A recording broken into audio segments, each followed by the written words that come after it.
All right, well, thank you everybody for joining. So today I'd like to share with you a piece of work that I've done in collaboration with my colleagues, Ilya Hadzik and Lou Salamon, both at Nokia Bell Labs. And the work is entitled PA-CODA, which stands for Planner-Agnostic Collision Detection and Avoidance for Multi-Robot Navigation.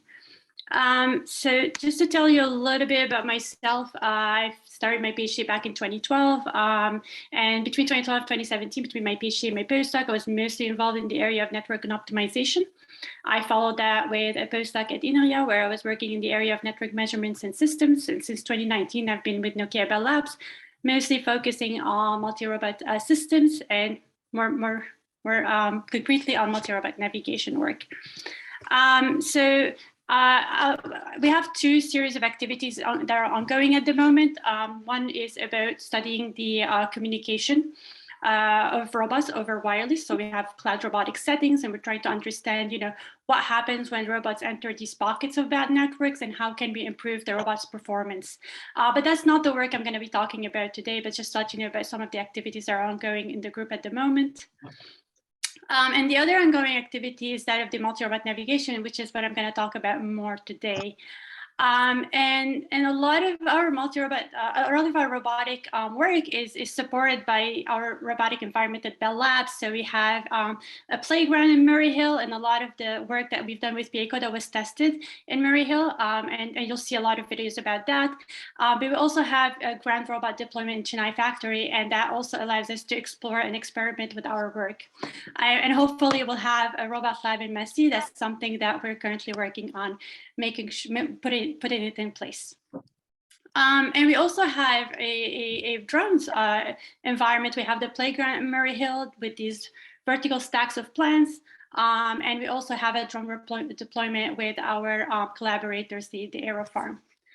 So what I would like to talk to you about today is more our work on the multi-robot navigation.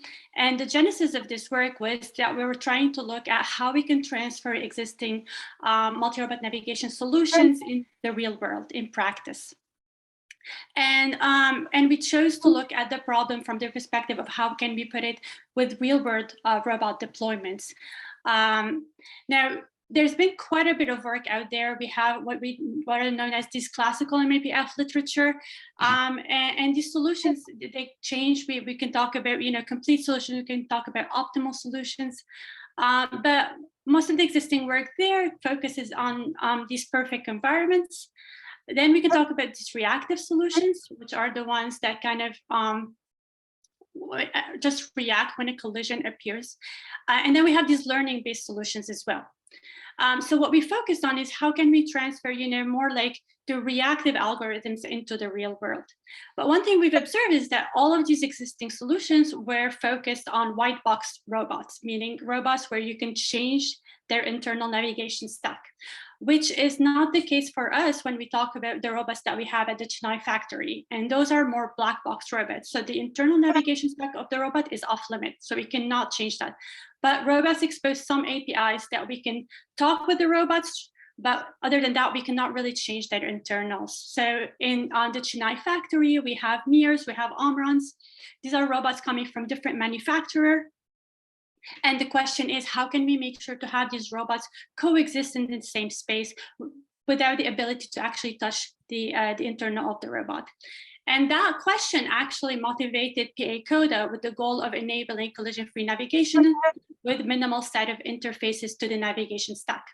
And we make very minimal assumptions. The assumption that we make is that the robot's internal navigation stack is really trying to move the robot towards this goal in the optimal way, giving the information that it has, which is just pretty logical because oftentimes robots will try to go to their goal using the shortest path because that's how they can save on battery consumption. So before I tell you how we've developed PA-CODA, I just wanted to set the context at the beginning. So what we have an environment. And in this environment, you see that there are walls. They're represented by these gray boxes. And then we have at least more than one robot in this space. And there are black box robots. We cannot change the internal of these robots. And they could be heterogeneous robots. They could be robots coming from different vendors. Now, our robots are equipped with sensors that allows them to figure out where they are in this space and what is their orientation in this space. And they're also equipped with LiDAR, which is that sensor that allows the robot to scan their environment and identify if there are any obstacles in this space. And in our case, those LiDARs are 360. Now, those robots expose APIs that allows us to issue and cancel a goal to the robot. So in this example, we've given the yellow robot, the yellow target, and the blue robot, the blue target. Now, once you issue a goal to the robot, what's going to happen is that its internet navigation stack is going to kick in and try to figure out how to move the robot towards the goal. And typically that happens in 2 steps. The first step is to figure out a short path algorithm to the robot from its current position towards its goal. And to be able to compute that short path, these planners typically need to have some sort of a representation of the environment of the robot. And one example of such a representation is known as the cost map, which is what I have illustrated here. It's a multi-layer grid where every value of every cell represents the cost of traversing this cell. And when you set that cost very, very high, you can do that when you have walls to prevent robots from even trying to get close to the wall, right? And then we have that local planner. So once we have that trajectory of the robot, which is made up of waypoints being these breadcrumbs along the trajectory of the robot, then it will become the goal of the local planner to figure out how to move the robot across that trajectory. So transforming this into velocity commands, where velocity commands are at which speed you should move on the linear and what is the speed by which you rotate. So you have those angular and linear velocities, and it moves the robot bit by bit towards its goal. Now, once the robot starts to move along their trajectory, they're going to keep on moving one waypoint at a time until they get to this point. Now, at this point, recall that the robots have the ability to scan their space, right? So they're able to see if there's anything around them.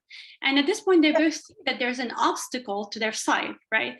But according to them, they cannot tell whether or not this obstacle is going to stay there, it's going to go. They just see it as the static obstacle.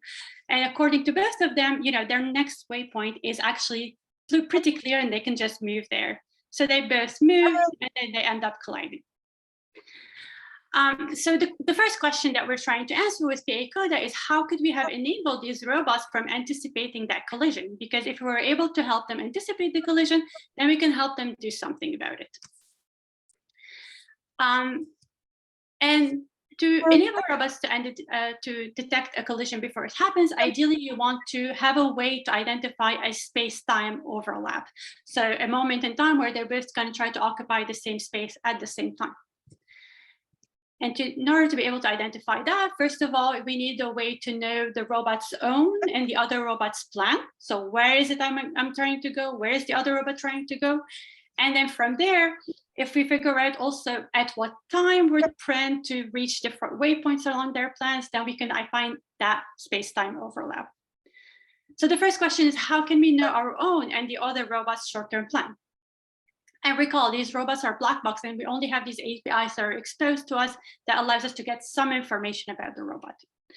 Now, most commercially available robots, at least the ones that we were dealing with, the Omrons and the Mirs, they actually expose their velocity and their position. Now, the issue with that is that you say, well, this is fantastic. I know where the robot is. I know its velocity. So maybe let me project that value in time into the future to figure out, the short-term plan of the robot. The issue with that is that we have uncertainty as to exactly where the robot is trying to go. And that's particularly the case when the robot is at a crossroad. We don't know if the robot's going to keep on moving straight, going left, going right. So what we argue here is that if the robots also expose a read-only short-term plan, that will give us a better way to figure out where the robots are trying to go. So just by enabling that extra read-only feature, we actually can help these black box robots avoid bumping into each other. So this is how we get the robots own and the other robots short-term plan, by assuming that the robots are exposing a short-term plan that's read-only, that we cannot change. But even if we do know the short-term plan of the two robots, we still don't know when they're going to reach different waypoints along these plans. So one thing you might say is that, well, you have the velocity, so why don't you use the velocity to infer the travel time? The issue with that is that the current velocity and even the historical velocity of the robot is not enough for us to predict the future velocity of the robot. That is because the velocity of the robots varies as a function of the plane's curvature. When the robots are moving straight, they tend to accelerate until they reach their nominal speed. But then when they're trying to make a turn, they will slow down and make that turn. So we opted for a data-driven solution. We trained a Markov model that part of the state of the Markov model is the plane's curvature.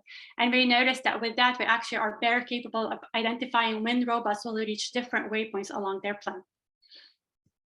And so with that, we're able to identify and anticipate future collisions. And with that, we can start looking at some of the modules of PA-CODA. And effectively what we have is we have these robots, and then we have an agent per robot. That's where our multi-robot handler, our software implementation of PA-CODA sits, and it interfaces with each robot. So we have a multi-robot handler per robot. The multi-robot handler's job is to extract information from the robot. It takes the robot's position, velocities, and the short-term plan. And then our multi-robot handlers communicate with each other. So they exchange between themselves the position, the velocity, and the short-term plan. Upon the receipt of a state from another robot, those two states, my current state and the other robot state, goes into the conflict detection module that will trigger the travel time estimation model to figure out when robots will reach different waypoints along their plan.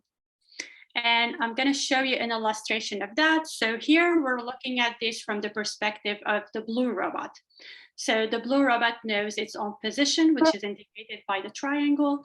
It knows its short-term plan, and it has received the position and the short-term plan of the orange robot. So it has that information of the orange robot. And then the blue robot will launch the travel time estimation model to predict its own and the other robot's travel time. And you see that it makes that prediction. We have these distributions of where we believe the robot's going to be the next second and where the orange robot is going to be the next second. And the darker the color, the higher the confidence it is that the robot will most likely be there. And then we do that for 4 seconds into the future. So we continue on for the next second. Where am I going to be? Where is the other robot going to be? And then in the next second, this is when we identify that, there's probably going to be a high chance of a collision in 3 seconds. And with that, we're able to estimate the travel time of the robots just by being able to read their position, their velocity, and their short-term plan. So now that we're able to predict, these future collisions, the next question is, well, how can we have robots try to avoid it? And if you look at this example over here, you see that 2 robots are trying to move that same narrow pathway. And if we could have had 1 robot go at a time, we could have probably actually solved this case. If we could have had 1 robot momentarily engage the handbrake and yield the right of way for the other, that could have been a way to solve this use case. But then what about the case on the right-hand side?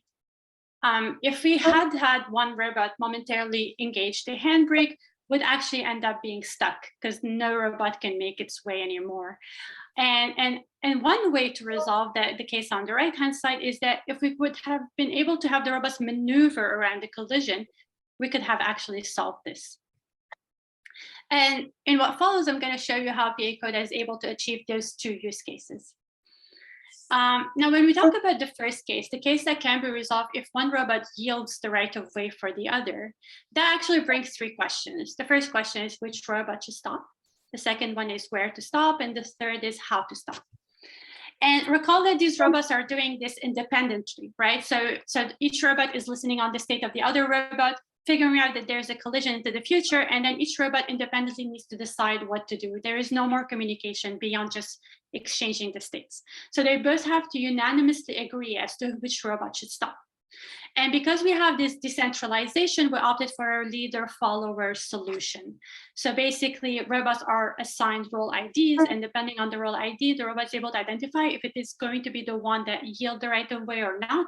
So the robot with the lower role ID is the one that yields the right of way for the higher role ID robot. Now, the next question is where to stop.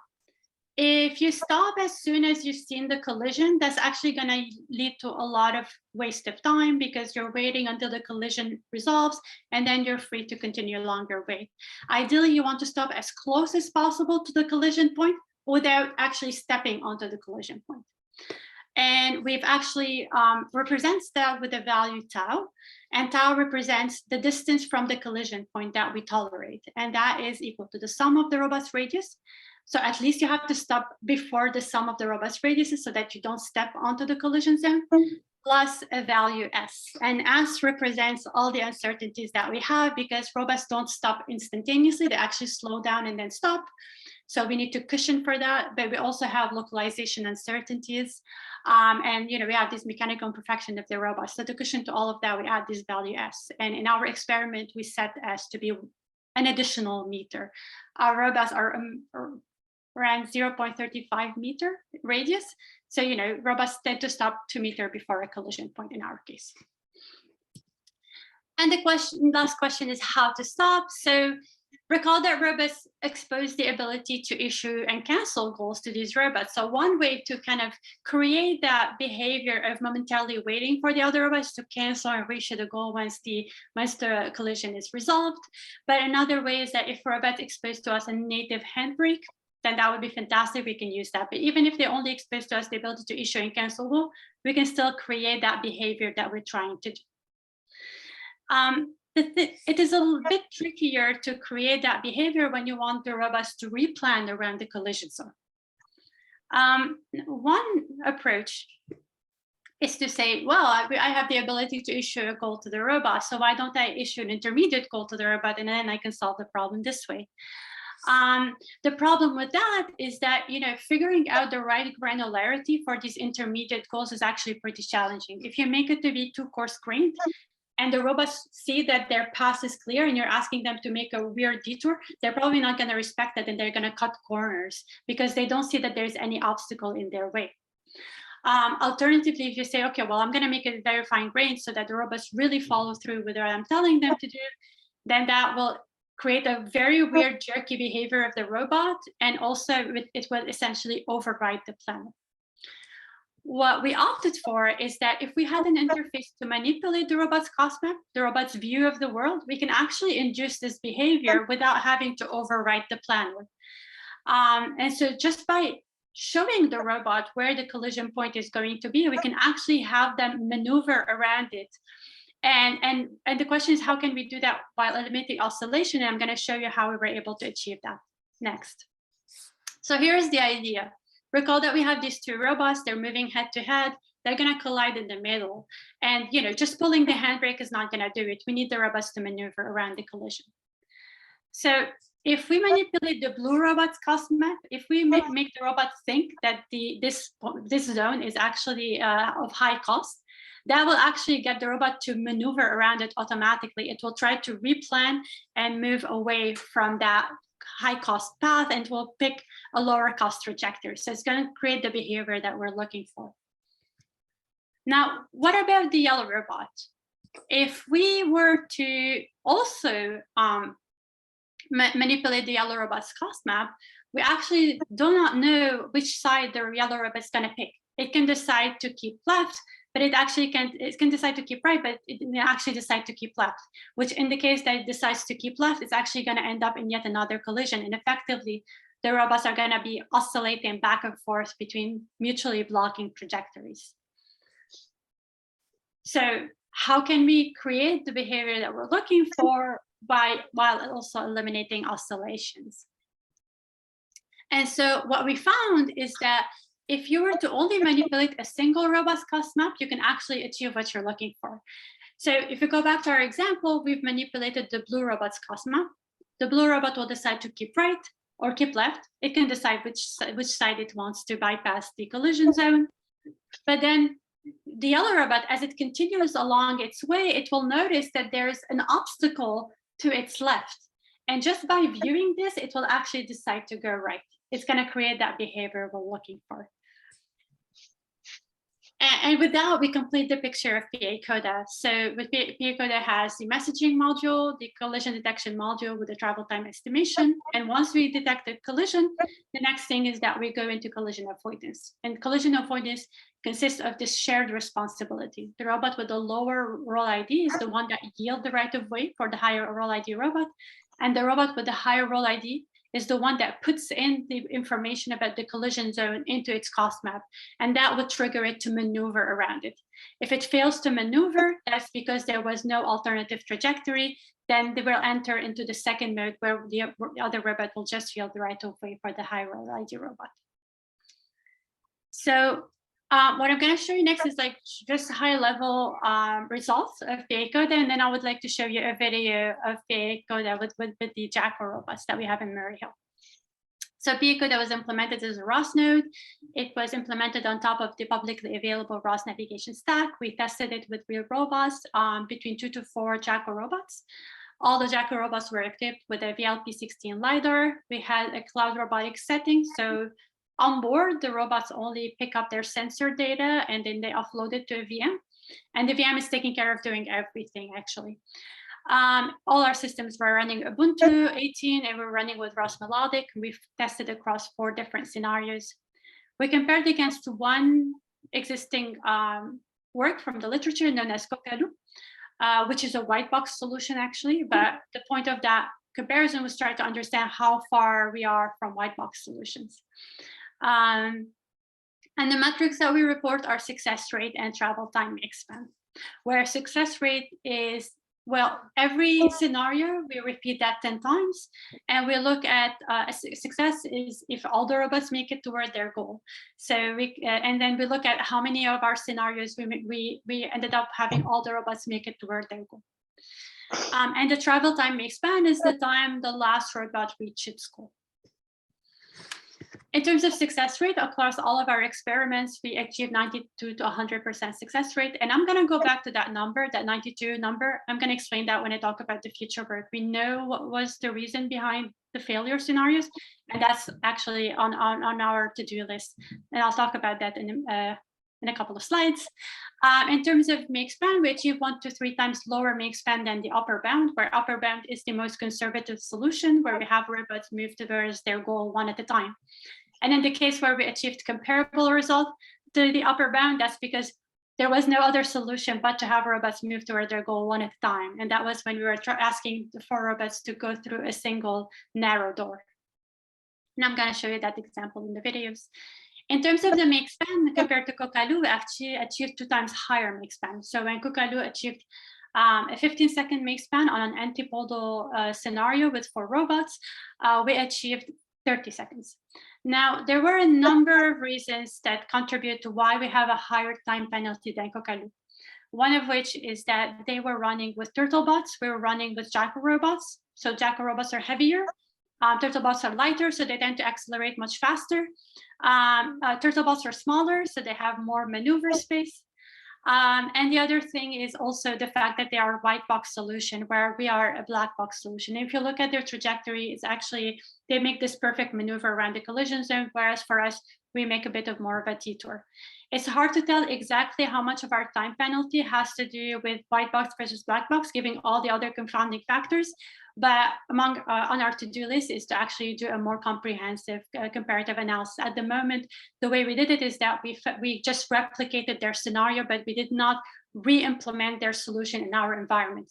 So we're running in our environment, replicating their scenario, and those are the results that we did. That was really back of the envelope computation, and it's our to-do list to make a more comprehensive comparative analysis.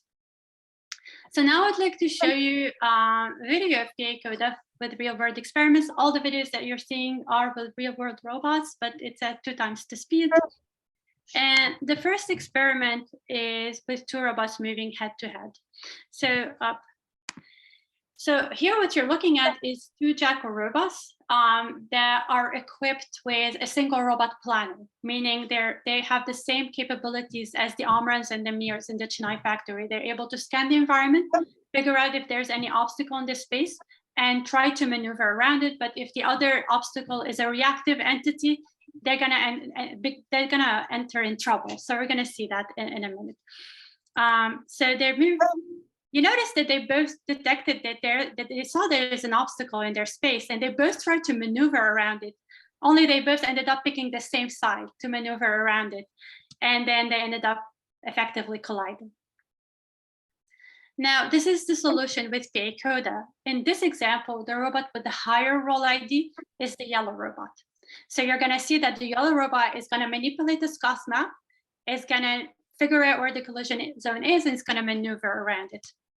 So you see the yellow robot figured out that there was a collision zone. It just started maneuvering around it. And then when it entered the obstacle range of the orange robot, the orange robot decided to take the other side. So we've created that behavior that we were looking for. Now, this is an example with 4 robots head-to-head. And what I would like you to focus on, I would like you to focus on the top 2 robots, on the orange and the yellow. And this is, again, an example without PA-CODA. So those are robots running with single robot planners.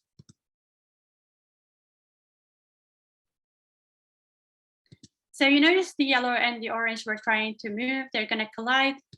The orange notices that there's going to be, it saw an obstacle in its way. It tried to move away from it. But the yellow also tried to do the same, and it was too late, and then they end up entering into collision.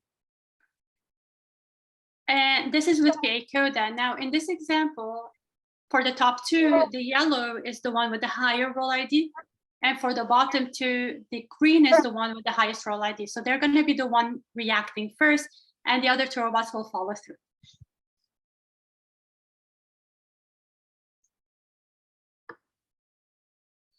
Now, this is another example, and here I'm showing you the camera view. So we're taking a picture of the robots at the same time. Again, all our examples were with real robots. We don't have footage for all the experiments, but for this one we do. So here you have the orange and in this example, the orange and the yellow are the ones that are further back in the camera view. So they're the ones that are further back, and the green and the blue are the ones at the front. And I want you to focus your attention on the one that are further in the back, the yellow and the orange.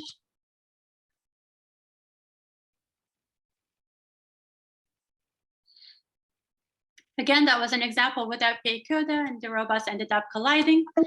Now, we didn't have the same camera angle for the 2 experiments. So this is the same environment, only the yellow and the orange are the one that are further closer to us, and the green and the blue are the one further in the back. And this is how PA-CODA is able to address this experiment. Now, what you notice here is that the robots cut through, right? They had to cut through, and so the lower role ID robot momentarily waited until the collision is resolved before they go, because no matter which way they try to go, it's actually the same cost if they cut through, and it's higher cost if they try to go around. So they just cut through. And notice how in this example here, the orange is the higher priority. So it's going to make the green robot wait.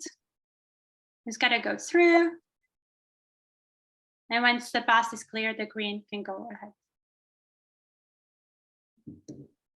Now, this is an antipodal circle experiment. So we had the 4 robots trying to exchange positions, and they're all going to collide in the center. And this is an example without PA-CODA.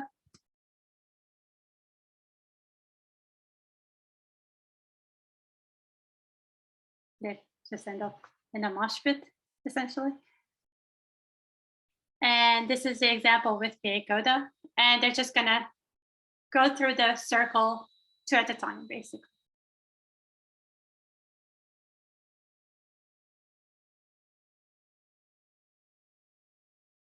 And this is the final experiment, and that's the one I was mentioning about where we had 4 robots trying to move through one narrow door.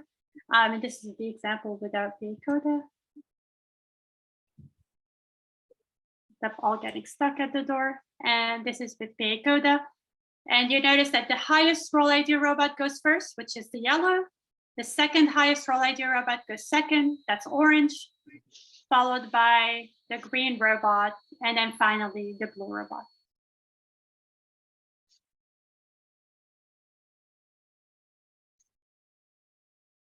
All right. So I'm just going to conclude with the current limitations of PA-CODA and some future work. So at the moment, PA-CODA can resolve the situation as long as either maneuvering or momentarily waiting does resolve the situation. And the situations where you actually need one robot to backtrack and wait somewhere, that's something that we don't have at the moment. So for instance, in this example, the only way to resolve this is to have the blue robot backtrack and wait momentarily here until the yellow robot makes its way, and then the blue robot can continue. If we were able to engage the handbrake sooner, we would not have entered into the situation. But if it wasn't the case, we would be in that situation, and we don't have a solution at the moment for this. But that's something that's on our to-do list.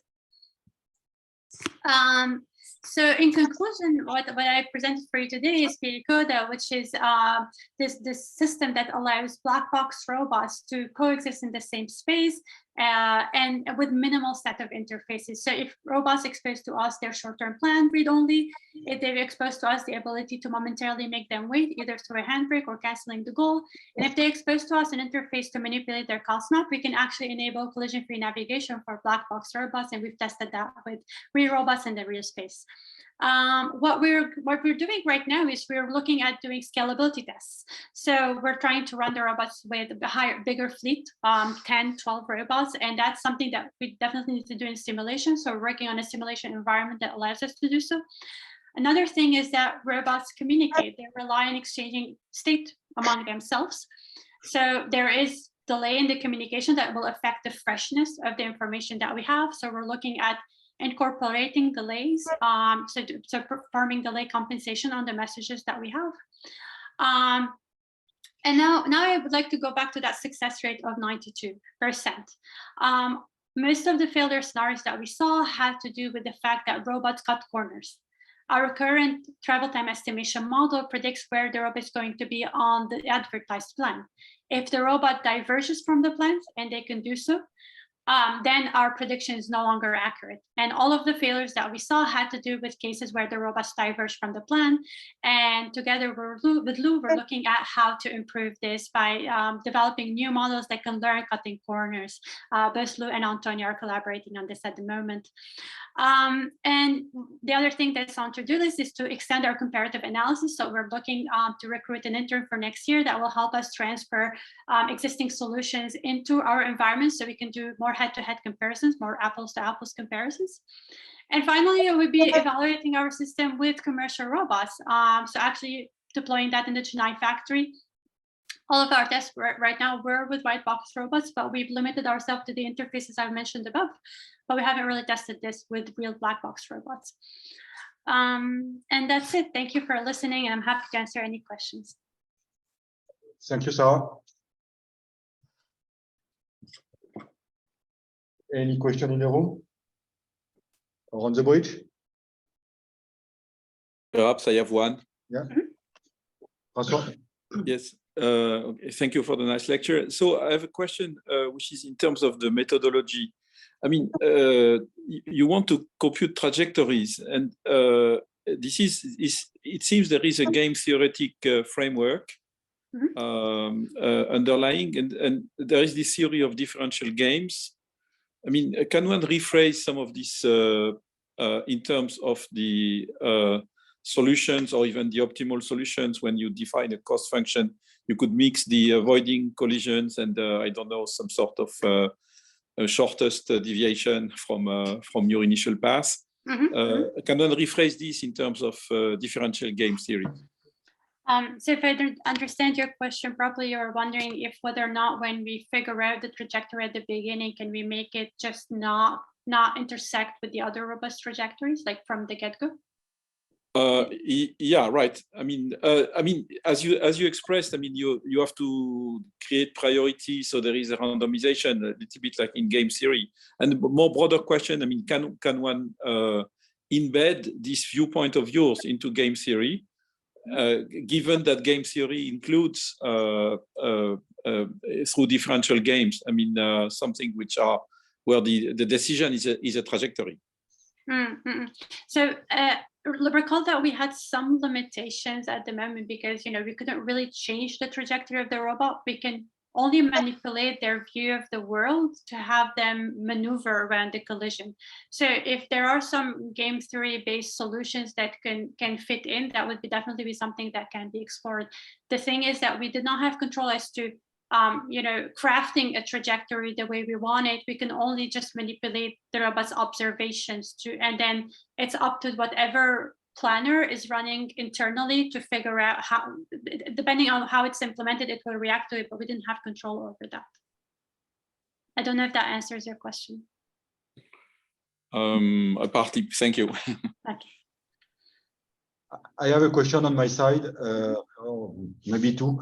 The first one, I did not understand well if the decision was taken in a centralized way or in a distributed way. In fact,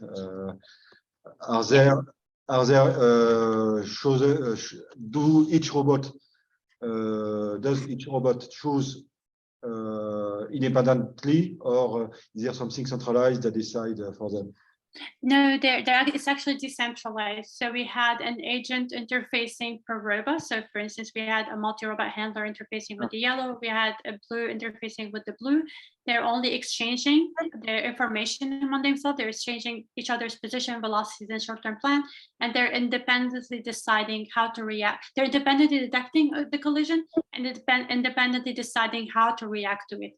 But there's this coordination based on the role ID. So depending on your role ID, you would react differently, and we're able to resolve these different scenarios by doing that shared responsibility. But there is no central entity that is communicating with all robots. In fact, it was this figure that misled me a bit. I didn't understand if there was a decision taken in the multi-robot handler, but it's just for the communication, if I understood well. Okay. Yes, yes. And the second question I had was in terms of decision taken by the robots when a collision was detected. The first scenario I saw, they just changed their trajectory without stopping. Mm-hmm. But then for all the other ones, or the last ones at least, one of the robots stopped. So what kind of criteria do you choose to recalculate the trajectory, or to stop and let the other robot do what he has to do? So the stopping criteria has to do with our threshold tau, which is the distance that we tolerate from the collision zone. So most of the space that we experimented with, except the very first one, the space was actually pretty tight. So the robots were at the start like 2.5 meters, 3 meters away from each other. And they tend to stop 2 meters away from the collision zone. So they actually ended up just stopping immediately. In the very first case we started them, I think they were 8 meters apart. That's why they were able to maneuver without having to stop. So in narrower space, they're gonna kick the handbrake sooner. Yeah. Okay. Thanks for the clarification.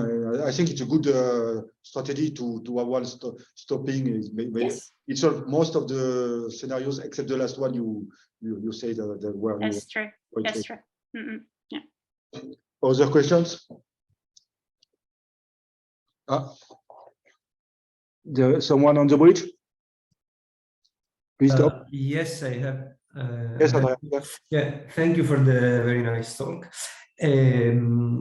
I don't know how this robot works, so my question is about the representations this robot have of the space. Mm-hmm. I mean, my impression is that it's a static representation, meaning that I have a map, and I was supposing that the robot has a sequence of maps, a map for each time step. So I know that at instant 0, I have this map with these obstacles. At instant t+1, I have another map, etc., etc. And so I have a time varying map. And so that, so if it is the case, one can introduce an obstacle. One can introduce the collision only in the time steps where the other robot passes via a certain point. Mm. But are you doing so, or instead each robot has only one map, and every time it computes the trajectory on this very same map? Yeah, that's a really good question. So effectively, when we tested our stuff, we tested on top of the ROS navigation stack. In the ROS navigation stack, the cost map is actually a multi-layer representation of the world, but it does not have a time dimension. So sort of like what I have in the figure here. Now you have multiple layers. The first layer is the static layer. That's what's fed with the map of the room. That's basically the CAD map of the room. That's where you see the walls, these things that don't change, right? Now, on top of that, there's another layer, that's the obstacle layer. And that is continuously being updated as the robots are scanning the environment with their LiDAR. So they have these laser scanners, and every time they hit obstacles with the laser scanners, they update that information inside the obstacle layer. So the map is changing over time as a feature of what I'm seeing in my environment, but I don't have a time dimension. Okay, you cannot plan ahead for what will happen in the future. That's true. That's true. Yeah. So and that's why like we manipulate, we insert another element inside the obstacle layer to make it seem like there is to kind of create that to create that information to the robot, to inform them that, look, this space is actually trouble. Try to move away from it, because for it does not see anything there, right? Because the collision is not, there's no robot there. Robot will be there, but it's not there now. So we try to create that illusion of time in a way by kind of inserting this information into the robot's map. Yeah, but the robot will avoid that zone, even if when it will arrive there, maybe there is nobody anymore. Yes, exactly. But as long as we have that information in the obstacle, in the representation of the word, it will move around from it. Yeah, exactly. So I think, given this limitation, you will. I think you can even show that by construction, the final case where the final suboptimal case that you said the limitation. There's no way you can avoid these, let's say, suboptimal behavior if you don't have a planning horizon, maybe. That's true. Yeah, exactly. If you find a solution, that would be great, but I don't think it's even possible. That's true. Well, some of the things we experimented with at the very beginning was perhaps, with the shape of the manipulation that we put, can we induce the behavior that we want? So sort of like, can we create the shape in such a way that both robots will decide to keep right, or both robots will decide to keep left? And that was something that we really experimented with for quite a while. It works really well in a perfect environment, but because of the localization uncertainties of the robot, it's very hard for them to know if you're on the left or the right. And because they're doing this computation independently, one of them would think, oh, you're on my right, but the other one would think, oh, you're on my left, and then the whole thing will get confused all over again. So we did actually try to think of whether or not with the shapes we can induce some behavior, but we couldn't, because of localization uncertainty, it broke a lot of our designs. Okay. Thank you. Okay. Other questions on the bridge? Can I ask a question? Yeah, This is Markov speaking. Yep. Can you hear me? Yeah. Do you hear? Okay. Yeah, thanks for a nice presentation.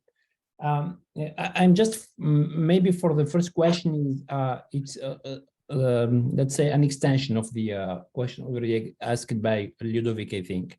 And it's about, as the speed or the velocity of the different robots seems like to be really slow, right? I don't know if this is only new one. Yeah, they were moving at 0.5 meter per second. That's their nominal speed.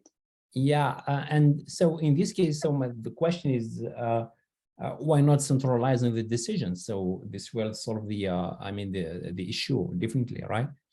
Mm-hmm. Yeah. Okay. Sorry. Yeah.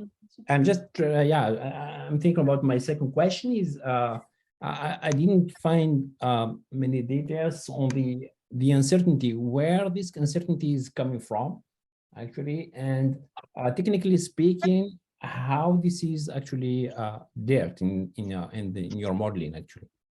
Mm-hmm. So the uncertainties that we have with the robots has to do mostly with the localization uncertainties. So the robots are relying on sensors to figure out where they are in the world, and that could come with errors, plus minus a meter of where they actually are. So that's part of the uncertainty that we have. So the way we've modeled that at the moment is by cushioning on the space, on the distance from the collision zone to stop. So we've added another, safety distance of a meter to make sure that we don't have robots, come too close and actually end up colliding. So that's for the uncertainty. The other uncertainty has to do with how robots follow their trajectory. So even if they tell us, this is the trajectory that I'm trying to follow, they will not pursue it as is, because they tend to cut corners if they think that that's more efficient. So, exactly knowing where the robot will be in the future comes with a little bit of uncertainty. That's something that we don't have at the moment, but we're working on improving our model in the future. Yeah. As for the first question that was regarding, sorry, I think I forgot. Yeah, it's about as the velocity of the different robots is actually looks to be slow. Okay. So yeah, why just not centralizing the decision and then distribute it again to the different robots involved in the same area? Yeah, that's a good point. The reason why we stepped away from centralized solutions is because of, fear that these solutions will not scale as number of robots grow. Because at the moment, every robot is kind of like listening to other robots and doing these pairwise resolution. But if we had that centralized, then we need to process the information across all the robots to decide what to do, and that would slow down the system. So that's why we opted more for a decentralized solution. Well, okay, thank you. Other questions on the bridge? In the room? So thanks again.